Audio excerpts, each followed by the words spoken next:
How to transfer Tron from Bitget to Binance. Now first of all, open the Bitget app and make sure to log into your account. Now after that, click on Assets. Now click on Spot from the top bar. And as you can see, click on Withdraw.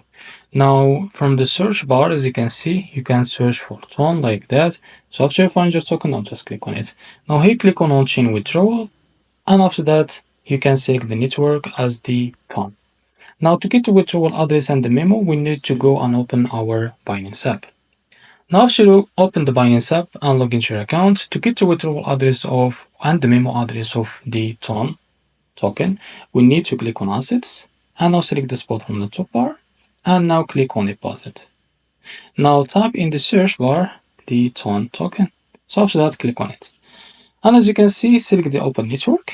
And now as you can see, click on OK. And now copy the withdrawal address and go back to your Bitget and paste it here. Now go back to Binance to copy the memo address and now go back to Bitget and you can paste it here.